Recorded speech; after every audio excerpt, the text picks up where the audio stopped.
Good evening, class. My name is Sally Ann, and my final paper is on the governmental comparison of the United States and Slovenia. I chose Slovenia because I didn't think anyone else would do it. Slovenia is located in Europe, right there, and it is a parliamentary republic system. Several other European countries have the same system, including Germany, Greece, and Ireland. Happy St. Patrick's, by the way. The parliamentary government is similar to the United States presidential government. Three branches head each country: executive, legislative, and judicial. But here is the most distinguishable difference lies between the U.S. government and Slovenian government. While power is divided between the three branches of a presidential government, Parliament holds all of the state's governmental power, and the president has little executive power.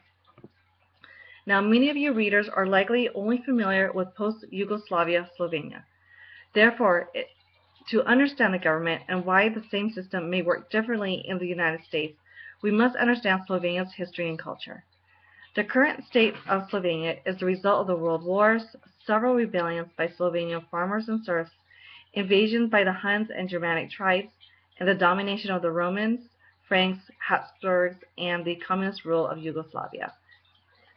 In the 8th century, the Slovenes actually had a democracy, which was very rare at this time during feudal Europe. Slovenes had their own administration and elected their own rulers through a set of rituals.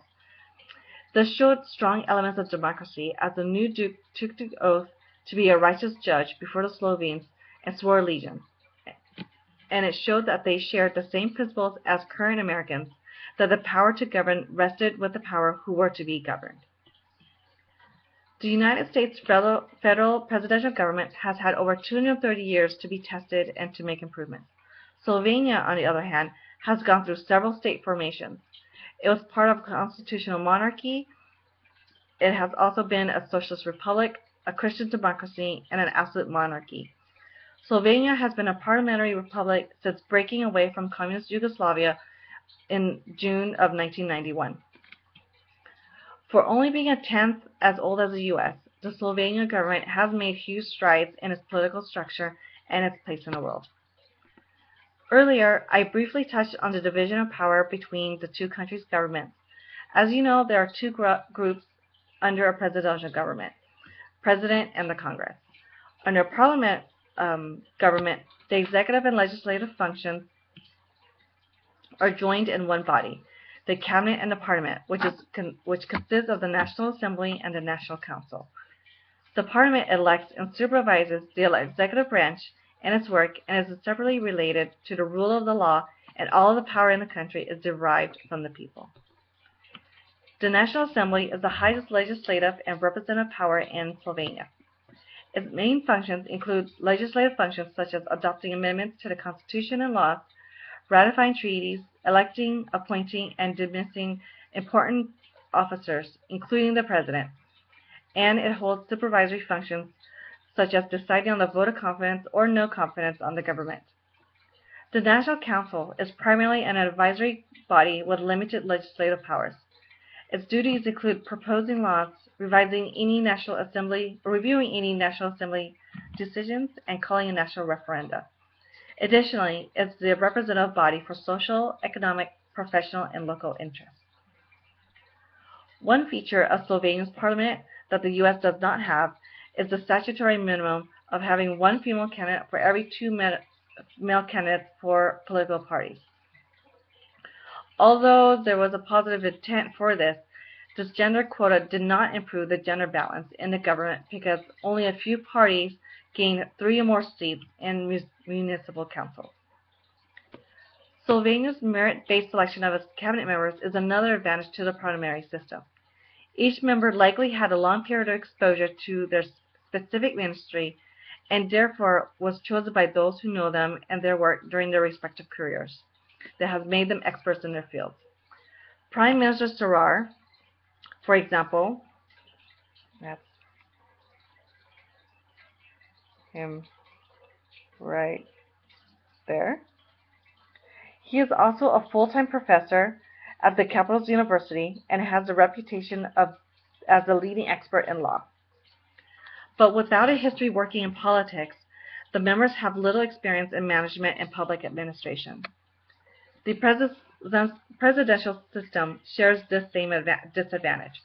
Although its haphazard recruitment brings varied backgrounds and ideas, politicians may have little previous experience in important areas, and so they will make inappropriate choices. I don't believe the U.S. will fare well with a parliamentary republic like Slovenia's because of its strict partisanship and long-standing separation of powers. In my paper, I discussed several other reasons. However, I think the biggest reason it won't work for the U.S.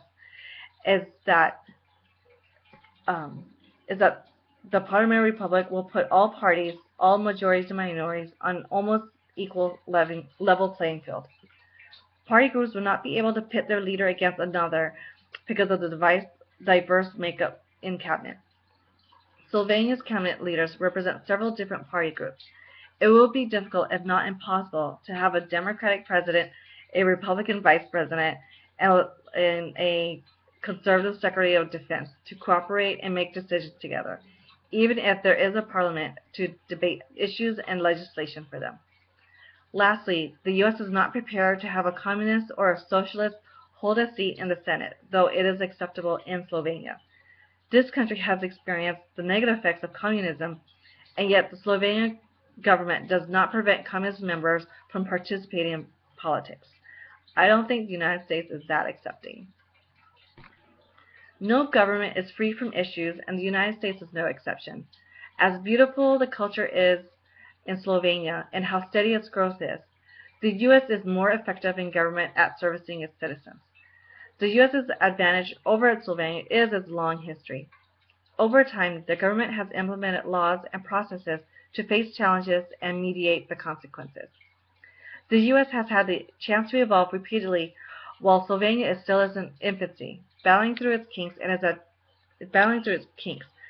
But the advantage that it has now that we didn't have back then is that it has established diplomatic relations with other countries and also with the United States. With that, Slovenia will likely evolve quickly to a more effective and modernized government system while maintaining a strong sense of nationalism. Well, thanks everyone for watching. I hope you were Googling Slovenia while watching my video.